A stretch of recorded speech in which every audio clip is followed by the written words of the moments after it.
Videos देखने के लिए सब्सक्राइब करें जनसत्ता.com, बेल आइकन दबाकर पाएं लेटेस्ट नोटिफिकेशंस। नमस्कार, स्वागत है आपका जनसत्ता में और मैं हूं कुमार संभव जैन। मैं आपके सामने हाजिर हूं अब तक के कोरोना अपडेट्स के साथ। कोरोना वायरस संक्रमण के बढ़ते मामलों के बीच यूपी सरकार ने राज्य में एक बार फिर से लॉकडाउन का ऐलान कर दिया है।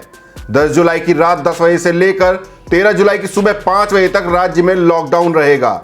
इस दौरान सिर्फ जरूरी सामान की दुकानें और अस्पताल ही खुले रहेंगे, बाकी की सभी चीजों पर पूरी तरह पाबंदी रहेगी। प्रधानमंत्री नरेंद्र मोदी ने गुरुवार को इंडिया ग्लोबल वीक का वीडियो कॉन्फ्रेंसिंग के जरिए उद्घाटन किया। उन्होंने कहा कि कोरोना महामारी ने दिखाया है कि भारत की फार्मा इंडस्ट्री सिर्फ भारत के लिए ही नहीं बल्कि पूरे विश्व के लिए अहम संपत्ति है। पीएम ने कहा कि भारत की वजह से दुनिया में दवाओं की कीमत कम रहती है, खासकर विकासशील देशों के लिए। मोदी ने कहा कि भारत में बनी वैक्सीन दुनिया के बच्चों की वैक्सीन की जरूरतों का 2/3 हिस्सा पूरा करती हैं। आज हमारी कंपनियां कोरोना वायरस वैक्सीन के खिलाफ कारगर दवा बनाने में जुटी हुई हैं।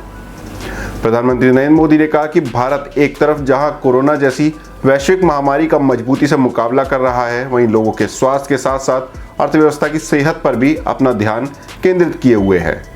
पीएम मोदी बोले कि आत्मनिर्भर भारत का मतलब यह नहीं है कि विश्व के दरवाजे बंद हो गए हैं। आपको बता दें कि कोरोना वायरस के संकट का असर भारत की अर्थव्यवस्था पर फाइनेंशियल ईयर 2021 में भी देखने को मिल सकता है। बैंक ऑफ अमेरिका के मुताबिक फाइनेंशियल ईयर 2021 में भारतीय अर्थव्यवस्था में 3% की गिरावट देखने को मिल सकती है। विदेशी ब्रोकरेज फर्म ने कहा कि भारतीय अर्थव्यवस्था में अगले महीने से मामूली तेजी का दौर देखने को मिल सकता है। हालांकि इसके बाद भी भारतीय अर्थव्यवस्था में पूरी तरह से तेजी आने में समय लग सकता है। BOFA के मुताबिक RBI की ओर से $95 अरब के सरकारी बॉन्ड्स को खरीदकर वित्तीय घाटे की भरपाई की जा सकती है। इसके अलावा $127 अरब की रकम सरकारी बैंकों के रिकैपिटलाइजेशन पर खर्च की जा सकती है। भारत में लॉकडाउन खुलने के 1 महीने बाद कोरोना का संकट लगातार बढ़ता जा रहा है।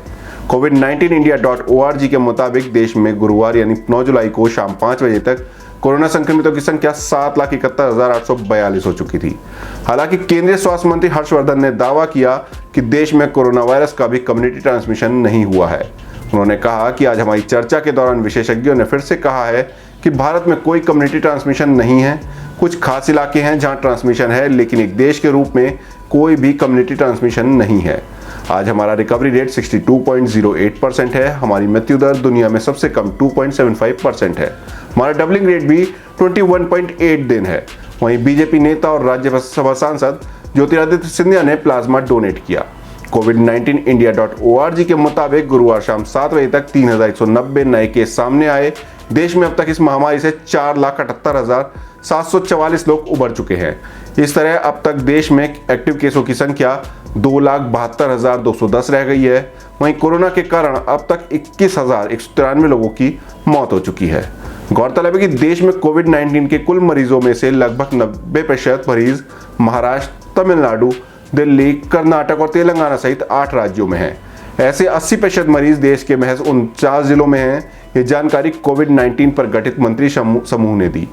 उधर पूरी दुनिया में कोरोना वायरस से अब तक 1,22,22,480 लोग संक्रमित हो चुके हैं।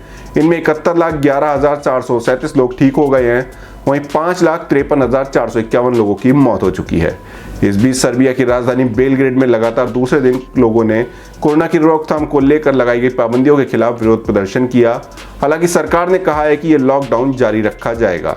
वहीं जापान ने पाबंदियों में राहत देते हुए अम्यूजमेंट पार्क खोल दिए गए हैं, लेकिन यहां आने वालों से कहा है कि वे शोर न मचाएं। खासकर रोलर कोस्टर की सवारी करने के दौरान लोगों से मुंह बंद रखने को कहा गया है। स्वास्थ्य अधिकारियों का कहना है कि बड़े झूलों पर लोग एक दूसरे के करीब बैठे होते हैं। ऐसे में चिल्लाने पर संक्रमण फैलने का डर रहता है। अब हम दुनिया के बाकी देशों में कोरोना वायरस के मामलों से रूबरू होते हैं। अमेरिका में अब तक 31,61,000 से ज्यादा लोग कोरोना की चपेट में आ चुके हैं। यहाँ 1,34,940 लोगों की मौत हो गई है। ब्राजील में 17,19,660 लोग कोरोना से इन्फेक्टेड हो चुके हैं। वहीं 68,000 से ज्यादा लोगों की मौत हुई है। रूस में अब तक 7,07,301 लोग कोरोना से संक्रमित हो गए हैं। यहाँ 10,843 लोग अपनी जान गंवा चुके हैं। पेरू में 3,12,911 लोग कोरोना से संक्रमित हो चुके हैं। यहाँ अब तक 11,133 लोगों की मौत हो चुकी है। चिली में 3,03,083 लोग इन्फेक्टेड हैं, जबकि यहाँ पर 6,573 लोगों की मौत हुई है। स्पेन में 2,99,593 लोग कोरोना वायरस की चपेट में आ चुके हैं। यहाँ 28,396 लोगों की जिंदगी कोरोना वायरस लील चुका है। ब्रिटेन में कोरोना संक्रमितों की संख्या 2,87,621 हो गई है। यहाँ 44,602 लोगों की मौत हो चुकी है। मैक्सिको में कोरोना संक्रमितों की संख्या 2,75,000 से ज्यादा हो गई है। यहाँ 32,796 लोगों की जान अब तक जा चुकी है। ईरान में 2,50,458 लोग इन्फेक्टेड हो चुके हैं, जबकि 12,305 लोगों की मौत हो चुकी है। ये थे अब तक के कोरोना अपडेट्स। आपको हमारी ये रिपोर्ट कैसी लगी, कमेंट बॉक्स में जरूर बताएं। कोरोना से जुड़ी हर खबर से रूबरू होने के लिए बने रहिए जनसत्ता के साथ।